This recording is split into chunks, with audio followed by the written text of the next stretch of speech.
Chords and Coffee number 42. Part 2 of the pineapple spindrift thing. Whenever y'all want to send me a free case of these, I'm ready. Good old pineapple flavored sparkling water. Hey! So, speaking of refreshing, there was a few comments on the last video regarding the cage system that were more or less, okay, so show us how you use that. And that's what I'm going to do right now. In fact, what I'm about to show you, no joke, this literally unlocked a whole other level of freedom in my playing. And more importantly than that, understanding of how the chords work together. So this is a pretty golden nugget that I'm about to drop into your... I gotta be careful where I go with this metaphorically. You know, I do all these off the cuff, and sometimes I'm surprised at what I say. But this golden nugget that I'm about to drop into your brain jar is it's something that radically not only has changed the way I play, but also when I'm learning something, I know right away that I'm getting a greater return on investment than just the application or the context by which whatever this lick or riff or chord or chord structure or song even is giving me, right? So let's get started. So with the cage system, we talked about how you got these shapes, a C shape, right? An A shape. And I'm just doing this for those who maybe missed the last video. If you want to go back to episode number 41, this is all in there, but here we are. So here's real quick. So the cage system is these shapes, this C shape, this A shape, and I'm just going to do a one finger A, right? And then you've got this G shape, right? It's like this or like this, right? But good old G shape, E shape, right? And then a D shape. Now these shapes, as they go up, like for example, the key of D that I was just in, right? So this D shape, it wraps around on itself, connects with this C shape, right? Which connects with this A shape, right? Which then connects with this G shape. See that? And then that connects with this E shape, right? And then we're back to this D shape again, right? And so, real quick, and I want to stay in the key of D because why not? I was just in it. So here we are. I would say level 1 connectivity for me would be this shape right here, this under the bridge, D chord shape, where you've got your index finger forming human capo straight across from the 2nd fret of the low E to the 2nd fret of the high E. And then pinky is on the A string of the 5th fret, and ring finger is on the D string of the 4th fret. Human capo is catching the G string on the 2nd fret, and then middle finger is on the 3rd fret of the B, and then human capo there on the 4th fret of the, or on the 2nd fret of the high E, right? Catching that F sharp. So right there, if I take my pinky off and then I scoop my index finger back to the A string of the 2nd fret, that's a B minor, right? So right away, here's the first thing. Now, probably by now, if you're watching this, and if you've watched any other Chords and Coffees that we've done in the past, if you're watching this, you probably already know that B minor pentatonic scale is D major pentatonic scale, this relative major, relative minor. If you don't know, don't be ashamed of that. This is a encouraging Chords and Coffee atmosphere. Comment below and say, hey Nate, one more time, just for review, let's talk about the relative major, relative minor. Happy to talk about that. But let's just go ahead and assume that you know that, right? So if I've got this D major chord and this B minor chord right here connected with each other, then really all I got to do is get up here to this B minor shape.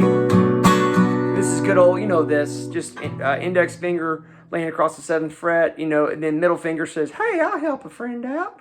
And then ring finger on the 9th fret of the A, and pinky on the 9th fret of the D. There's a B minor shape. Well, guess what? Right underneath that, if you do the G bar chord shape, where you've got your ring finger on the 10th fret of the low E, you've got your middle finger on the A string of the 9th fret, and then human capo with your index finger across the D, the G, and the B string, and then finally pinky is on the 10th fret of the high E.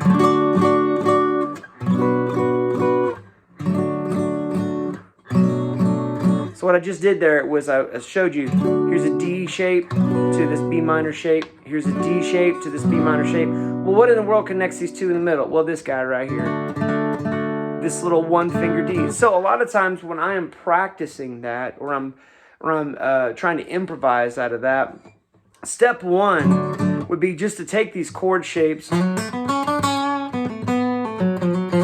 try to form little licks that are outlining the chord shapes. And a lot of times I find this little maneuver here leads, like if I'm doing like a D major 7 thing, I will often lead with my ring finger on the 5th fret of the A, middle finger on the 4th fret of the D, and then index finger straight across the G, the B, and the E. So it makes this.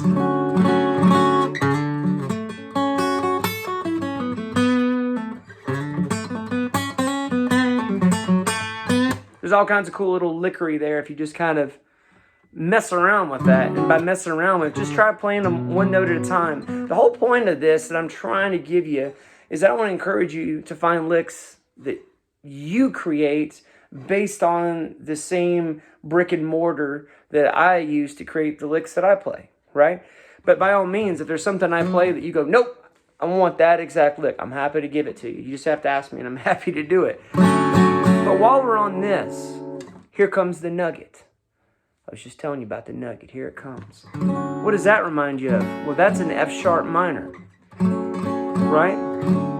Over D. If you take any key, and I got to set my guitar down for this. If you got a sheet of paper, let's write this out, okay? Brain nugget. All right, let's take a D major scale. D, E, F sharp, G, A, B, C sharp, and D. Is that backwards? I don't know. If somebody figures out how the internet works, let me know. Comment below. Anyway, but there it is, right? Now, a chord is built off of the 1, the 3, and the 5, but we're going to go ahead and make a major 7. So 1, 3, 5, and then 7. So here's what I mean. I'm going to go 1, 2, 3. Well, I'm going to write that F sharp down. 1, 2, 3, 4, 5, right? 1, 2, 3, 4, 5, 6, 7. Are you with me? Let's do the next one. So E, 1, 2, 3. So in the key of D, these are all the colors that you have to paint with. And the chords have to be constructed out of what is available to paint with, right? So if I just go down this whole sheboing right here, right? And then when you get to here, 1, 2, 3, 4, 5, 6, these are the same. 7, it has to wrap around on itself. You with me?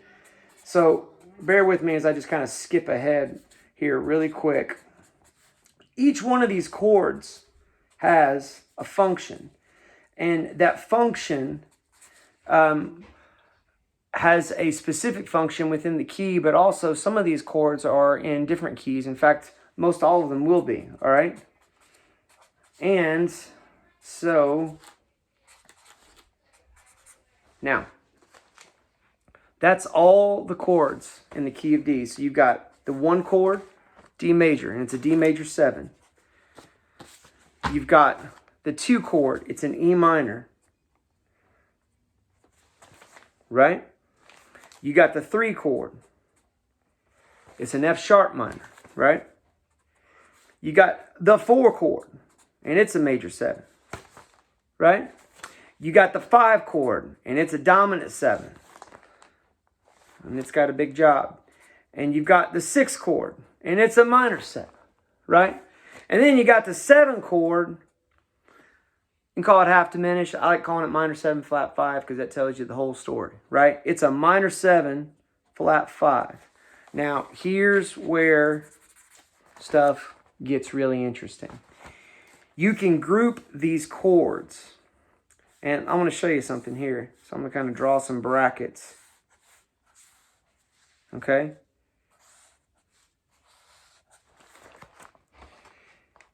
You got 2 groupings of chords. There's a guy named Sean Hennessy that showed me this back in Columbia, Missouri. fantastic guitar player, wonderful jazz player, but just also very knowledgeable about music theory. You've got an F sharp minor hiding in a D major 7. You've got a D major hiding in this B minor, and then guess what? In the rest of them, you have the exact same thing. Look here.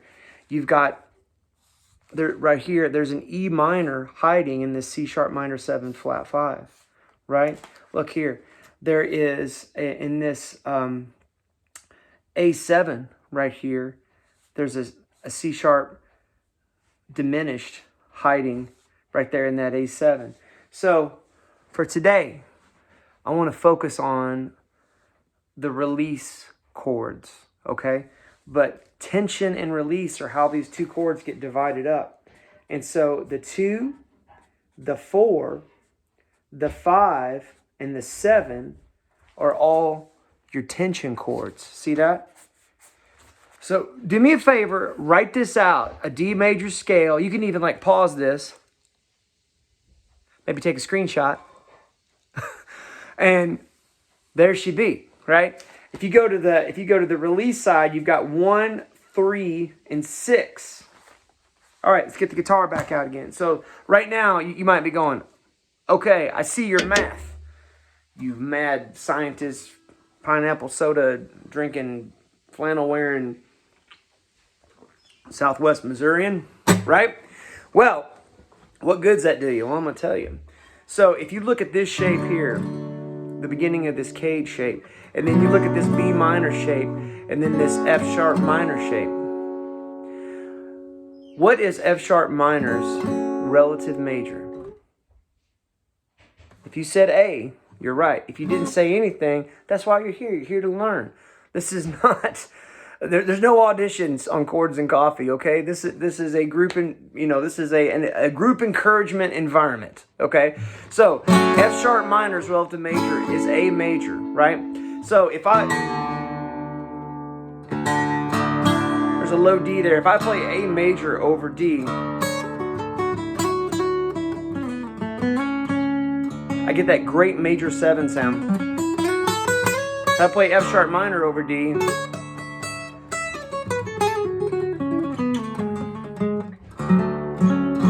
I get more of just like basically what sort of yields itself to be like a D major 7 sound. So a really cool way to connect this idea down here is to use an A shape here. And then now you're already hearing this B minor. And so what you got is you've got this sort of shape here. And I like the way that this flows here when I sort of slide into the 5th fret with my ring finger and my middle finger's on the 4th fret, making that D triad, just like that. But you can also just go straight up to F sharp minor pentatonic. When that note doesn't sound right over G. Are you sure? It's kind of pretty.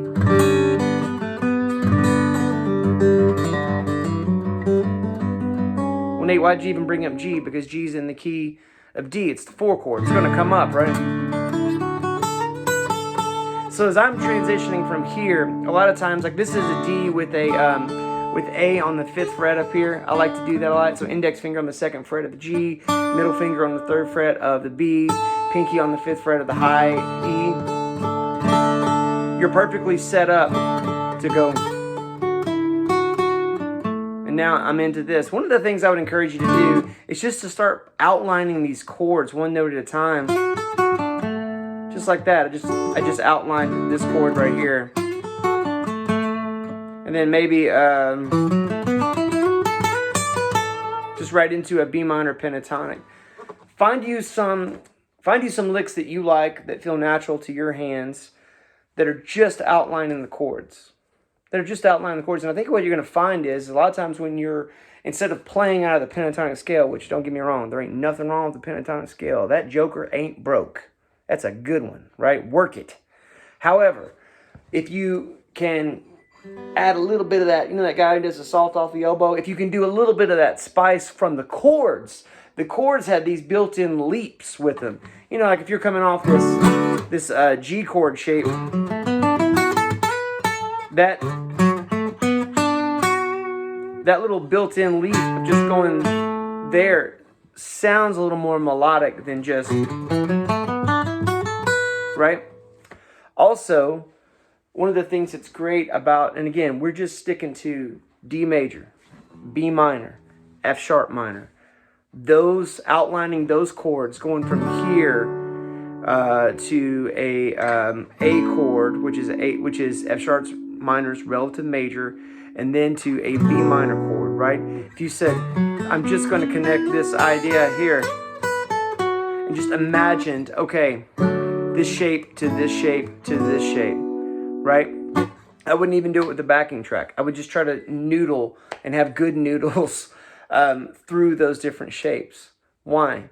Well, because what you're trying to do is you're trying to, number one, teach your hands how to make that connective tissue between those ideas. But also, number two, is you're also trying to get your brain to accept some of that tension. Because believe it or not, this might feel like tension, right? You ever do this one here? This is an A shape here, where I've got my index finger on the 2nd or the 5th fret of the A string, and then I'm building an A chord literally right underneath it with, so index finger, 5th fret of the A, middle finger on the 5th fret of the B, ring finger on the 6th fret of the G, and then pinky on the 7th fret of the D. Right? That's kind of almost, it's like a D major 9 kind of thing, right?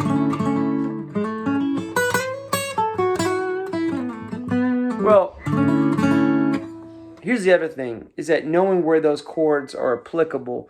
There's certain songs, like, if I'm playing, you know,